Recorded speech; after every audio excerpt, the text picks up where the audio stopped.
With Iranian leadership slowly opening the country's capital markets to foreign money, the country seems poised for growth across asset classes. Now, given this momentum, Iran's educated youth are also taking advantage, building what could be the next Silicon Valley. One of these technology leaders joins me down the line. Nazanin, you founded Iran's first voucher buying website. It's similar to Groupon. Tell me, how did you initially achieve market penetration? Actually, I used to work in Europe for quite a while as a technical team leader. So I got to know this business model, and that was literally 4 years ago that I decided to move back. Me and my sister started the company together, and then through the years, like as a organic and a closed kind of society, we have grown so much. I think sanctions in some way would probably help native businesses such as yours benefit from less competition because foreign entities can't come in, some of the larger competitors in your field. So if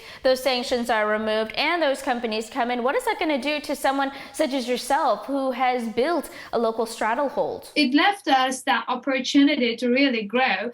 And also when the international competitors come into Iran, they would also need the local expertise and local people to run their company. It's not like, for example, you can take a management from wherever in the world, like America, EU, or I don't know, Asia, to bring it in Iran, especially because of the language barriers and the cultural barriers. I mean, they can't operate on their own. So what we've been negotiating with the big companies outside Iran, they are always interested in the local entrepreneurs to merge, either do a buyout or investment. Basically, what happens in the rest of the world, I mean, they never, I mean, literally most of the time, they invest in the local people and grow their businesses just like that in those companies. Is that something that you want for your company, to perhaps be bought out and grow it larger, both locally as well as regionally? Well, I think this is something that all the entrepreneurs want. They want to have the international knowledge injected into their company and grow their company to its extent and work with the international brands to really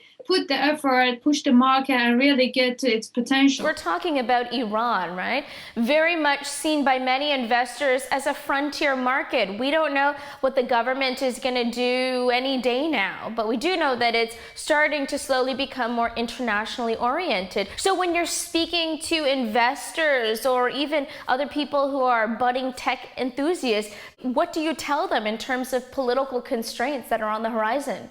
Well, yeah, that is true. But at the same time, there are basically quite a clear way when you want to move in. If you get proper permissions, proper licenses, from European firms or organizations, as well as the Americans. I mean, it's a bit more tricky on the American side, but EU companies are already underway, and they are pretty much there to really get the money inside, and they want to do it in a legitimate ways to make sure that they can take the money later on outside. So that's why I'm here, and I'm helping these guys. But that's we've been working on this for a couple of months, and now it's kind of quite clear that hopefully soon, in less than a month or two, the money would be in the country.